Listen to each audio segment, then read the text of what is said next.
everyone and welcome to my channel, or welcome back. My name is Hermione if you're new here, and today I'm going to be sharing some DIY back to school supplies. And as with my last video, if you're not going back to school, hopefully some of these DIYs will still be relevant to you. I tried to make them just kind of stationary and home office oriented.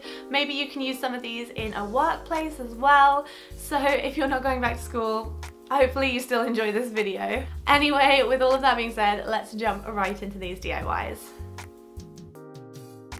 If you really don't have very much desk space and you need some places to store your items, then this wall organizer should really help you get organized and store some of those school supplies that you really don't have a place for.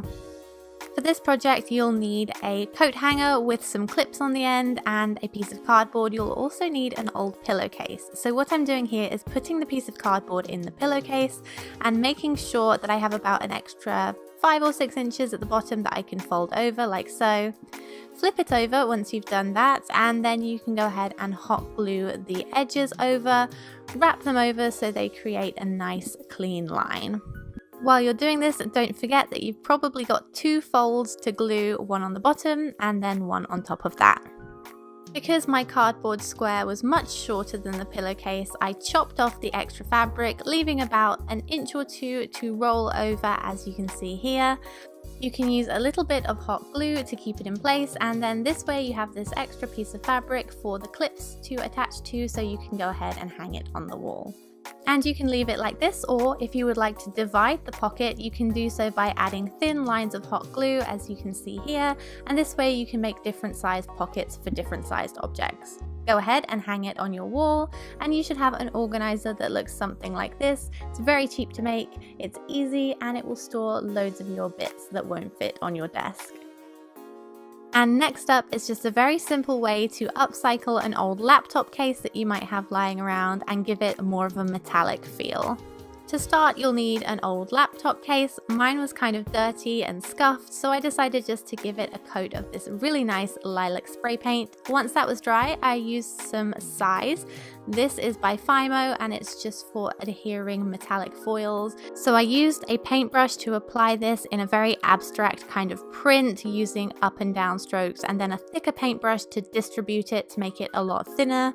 This reduces the drying time. Once it's dried long enough as per the instructions, you can go ahead and add your foil. You can use gold leaf, I'm using silver, and this is very delicate to work with. It's quite difficult, but it does have a really nice metallic effect. Once it's completely dry, use a dry brush to scratch away all the excess foil. I did mine quite scruffily to give it this really ragged look, and then you should have something that looks a bit like this. You can do any kind of design. You can make it abstract and scruffy like mine, or do something with a stencil that's a little bit more tidy. You can go absolutely wild with this idea. If you'd like to upgrade your pencil case, but you don't want to pay a lot of money for a new one because they're expensive nowadays. How did they get so expensive? Let me show you how I made mine on a budget. I took a small piece of fabric. It was about 8 inches by 8 inches, and this was actually from Poundland, but you can upcycle any old clothing into a small piece of fabric like this, and then just go ahead and fold over all the corners and flatten them down. I'm using a straightener, but you should probably use an iron, and then I cut off any extra corners as well to make sure it wasn't super bulky. Making sure the right side is facing down, you can then take a zipper and cut it to size, and using a little bit of hot glue or fabric glue, you can pin it in place like I'm doing here, and do this on either side, right directly in the middle. Once your glue has dried, then you can do another line of glue on top of the zipper. Make sure it doesn't get caught in the zipper, so do it quite far away and just use a very small amount while you do this. Then you fold each side into the middle and place it gently on that line of glue. Repeat this on both sides, and your pencil case should be starting to take shape. And then the final step is to just close up each of those open ends at the bottom. Press firmly when you glue these down, and of course you could sew these if you would like. And then you have a very simple pencil case. It's really easy. You don't need any measurements if you don't want to. It just has to fit the size of your zipper, and make sure you can get your pencils and your stationery in and out of it.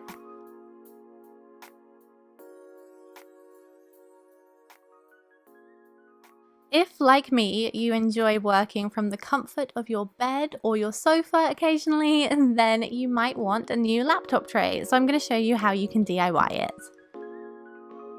For this, you will need a plastic picture frame from IKEA or anywhere else that sells picture frames, but make sure that the glass in the middle is actually plastic and not glass. You'll then need a thick piece of foam, and you can cut this down to the size of your picture frame using some simple scissors. Next up, wrap your foam in your fabric. You can pick whatever fabric you'd like. I'm actually recycling an old IKEA curtain, so I guess this is an IKEA hack.